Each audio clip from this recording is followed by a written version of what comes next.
Hello everyone and welcome to my channel. Thanks so much for joining me for this video. I'm always happy to have you. So in today's video we're going to be creating and installing the roof on the Homestead House.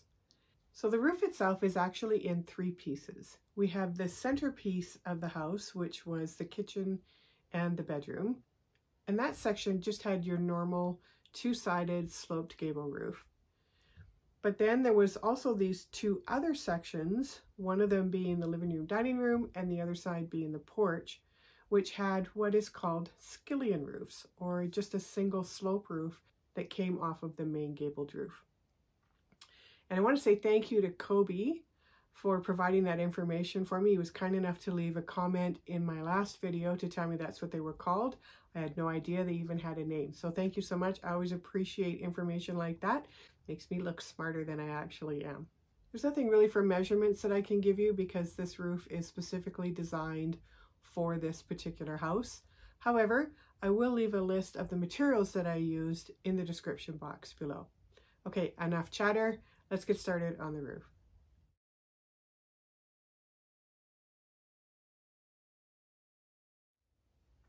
I've moved my ceiling piece over to the work table, and I've drawn some lines where the walls would be on the inside of the house. These walls are approximately 5/8 of an inch thick, so I have drawn both of the lines, and this is going to help me keep the middle section of the roof in the right spot. Now there's also going to be a section that comes out from each side of the middle section. I need to figure out just how wide that middle section should be, as well as how high it should be. I'll make a template of the supports from cardstock first. And in order to get it the right size, I'm going to go from the outside edge of each wall, and then I'm going to add about an extra 1/4 of an inch on each side, just so that I can get to the edge of that overhang. I also have to remember that the roof piece that's going to be on top of that structure is going to add about another 5/8 of an inch. So I have to factor that in as well. I've taken some cardstock and I've added a little piece onto it because it just isn't wide enough. This piece will have to be about 13 inches across the bottom. I'll make the peak of the triangle about 6.5 inches high. I'll start by cutting off the excess height.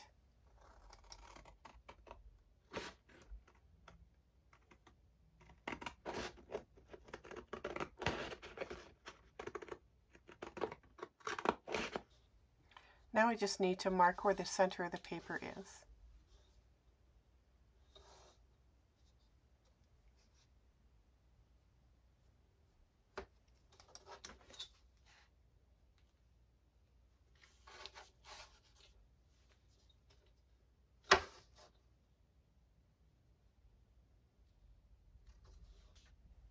Draw a pencil line from that center point at the top down to the corner of the paper.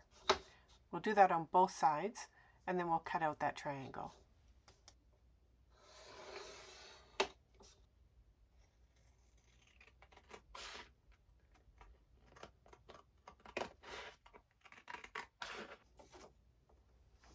This looks to be about the right height. So using this template, I'm going to cut out 4 triangles from doubled up foam board. And those triangles will be my roof support. So there'll be 1 in the front, 2 in the middle, and then 1 near the back. So I've cut my 4 triangles now, which are the supports for the roof. And I thought I would just take a quick pause here and just give you a little bit of insight into what my master plan is. So I want to be able to somehow make this roof semi-permanent. I want to be able to access what's on the top of the ceiling if I need to. If something goes sideways with the lights, I need to be able to have access to that. But at the same time, I didn't want the roof sliding off or moving off or falling off if I'm moving the project. And so I've been racking my brain trying to come up with a way to make it stable but still accessible. And I think I've come up with a plan. So my 2 end pieces, which will go here on the back and then also on the front, those pieces are going to be removable. I'll be able to take them out and access what's behind it if I need to. My two center pieces, however, will be glued in and will be permanent. And I've arranged them so that there's nothing in between the two of them. I've placed them so that my wiring sits on the outside or the front and the back of those permanent pieces.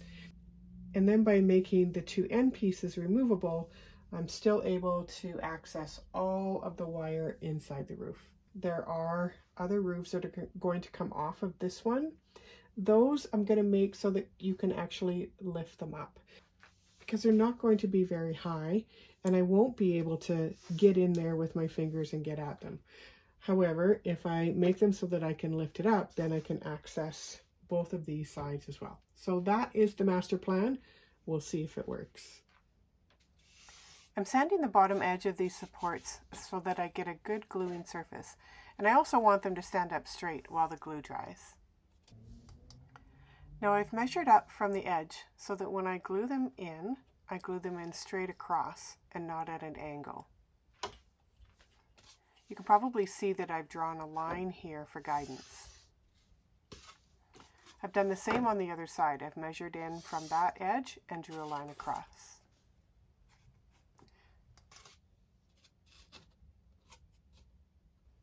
I'm using some wood glue here for this part.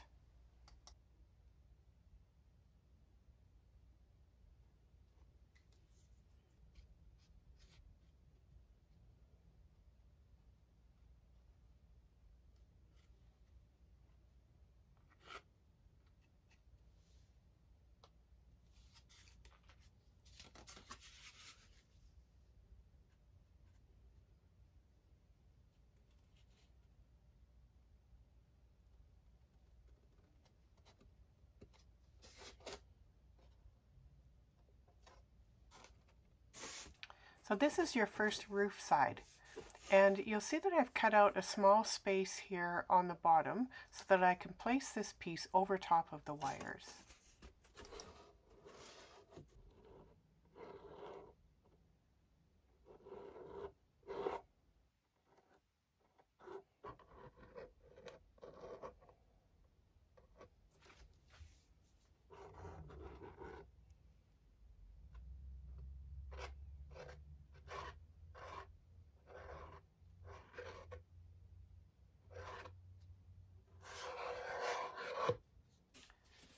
So I've added some glue now to those inside supports, so now we can add the side.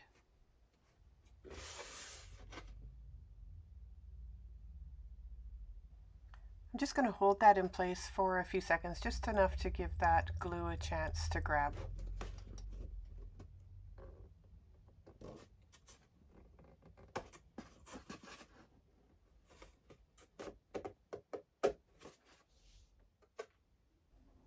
I've moved to the other side now, and hopefully you can see how I've brought that first side flush with the top of the triangle. Now I have a nice flat surface to add the second side to.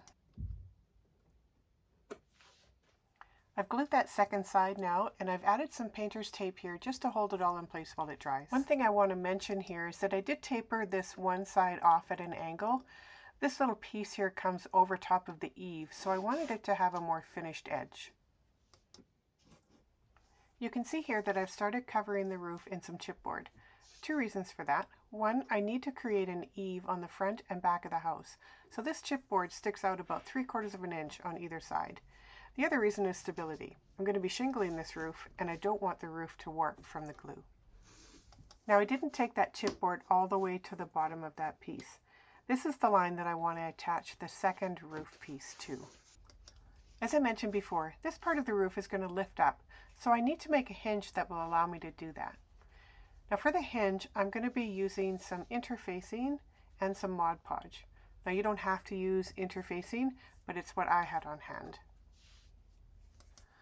Also, this second piece of roof is made out of foam board as well. It's just kind of hard to tell because I've already put in the chipboard on it. I'm just going to be using some matte ModPodge here.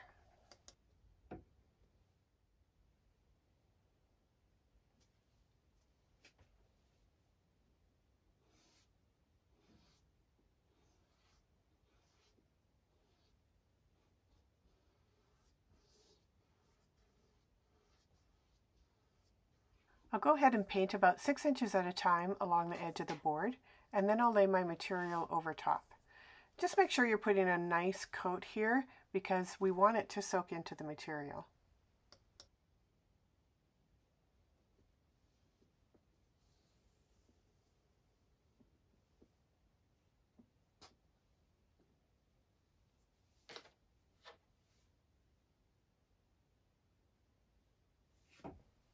And I'll just continue this process all the way to the end.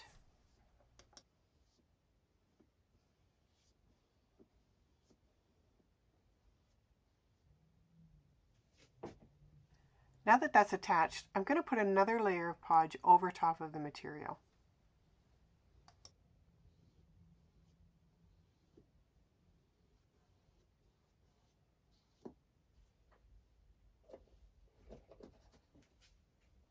I'll repeat that same process to the third roof panel as well. Once the podge is fully dried on the roof piece, we can attach the other half of the fabric to the first roof panel. I'm using the same process here by painting on the podge, laying the fabric into place, and then a second layer of podge over top.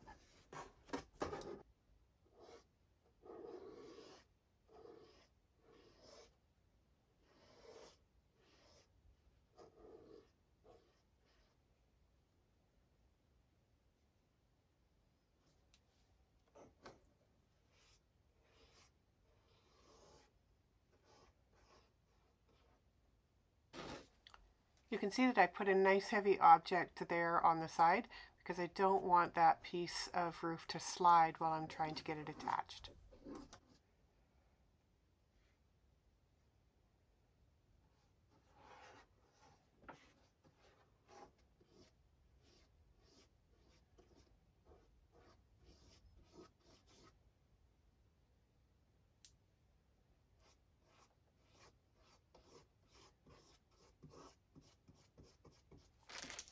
I'm going to add one more layer of protection here so that I'm sure it won't come apart, and a nice strip of tuck tape will work great.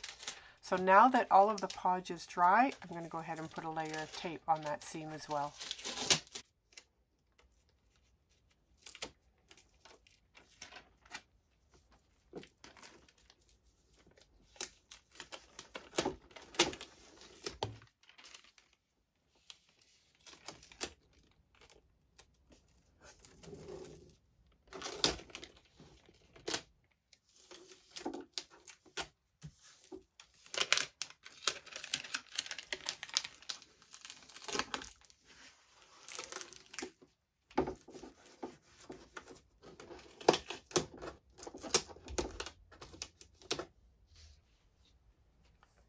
So now when I lift that flap, I can easily access what's underneath if I need to.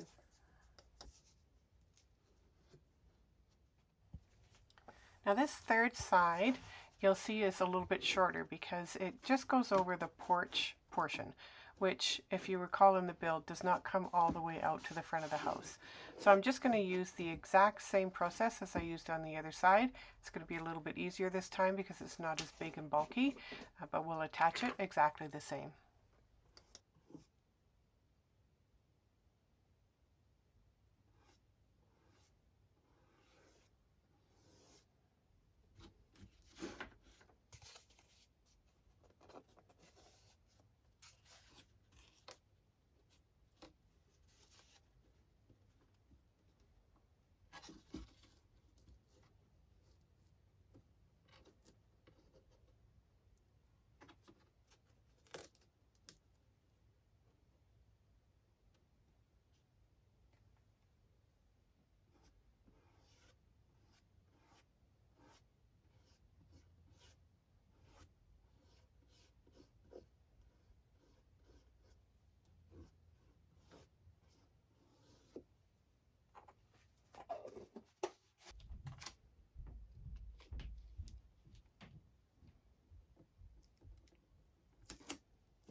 I'm just going to pop this triangle back in just to show you that it still fits in there.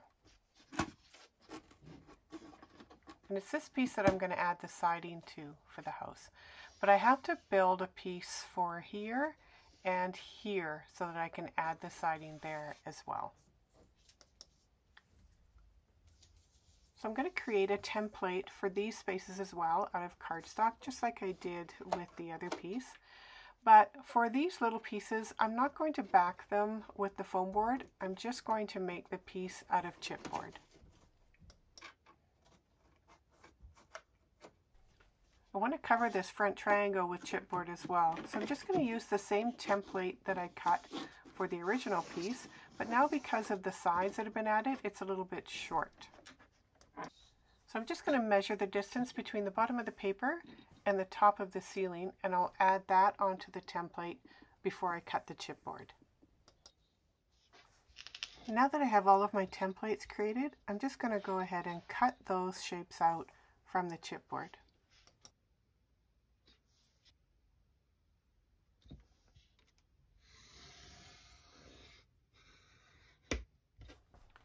So here's what the front of the house looks like now with all of the chipboard in place. And also a view from the back. I still need to shingle the roof, and I still need to add the siding to the upper half, but that is for another day. I hope you've enjoyed this video, and I hope you will join me again soon. Until next time, bye-bye.